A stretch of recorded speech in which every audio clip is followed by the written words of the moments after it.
This is a quick tour of how to set up and use the file and field level encryption in D3 Windows. Please take a second to read the disclaimer and my bio. Let's talk about what you need to know before we get started. As far as whether to use 32 or 64-bit DLLs, that's governed by what version of D3 you're running. We'll detail that later on in the presentation. Note that the DLLs you need may be already on your system because of some other application. You can verify this using the path and where Windows commands. But I think it's a good idea to have copies of the DLLs in your D3 programs directory in case some change to the path variable removes D3's access to them. Maybe a Windows update, maybe you uninstall something, whatever. Better safe than sorry.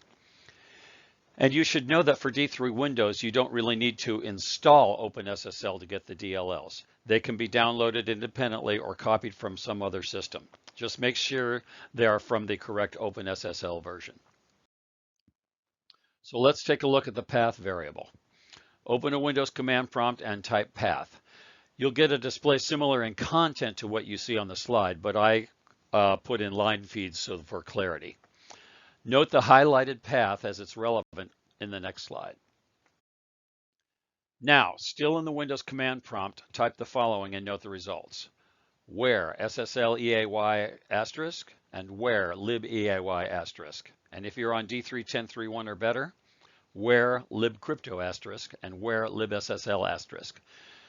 Now compare the path to the libraries you found to the results of the path command.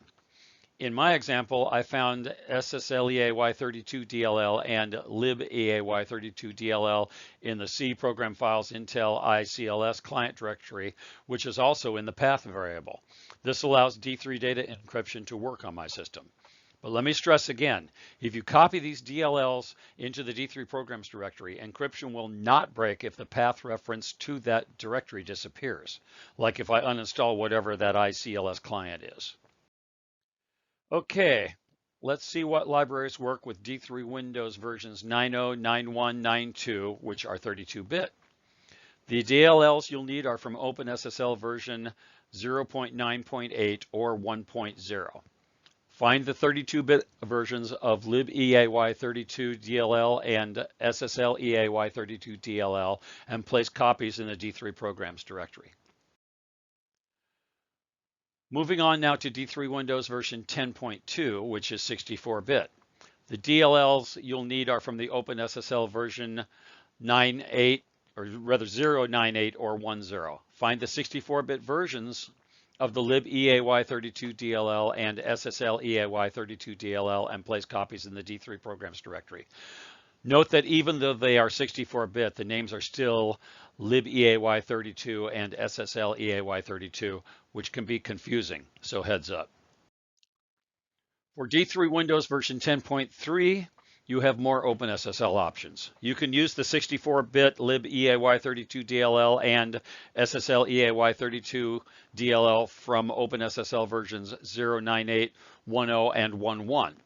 If you are using 1.1, you can also have the option to use different DLLs, specifically libcrypto and libssl as shown in the slide. Now that we've got everything installed, let's give it a quick test. Note that this material will be presented more thoroughly in the data encryption demo on D3 video. So pick a small file that doesn't matter to you. I like to use the customers file in the SQL demo account.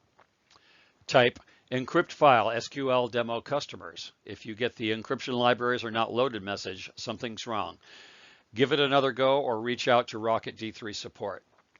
If you don't get that message, a simple LF customers will show you the E1 on the data level D pointer. Bingo, you're good. Thanks for listening. I hope this was helpful.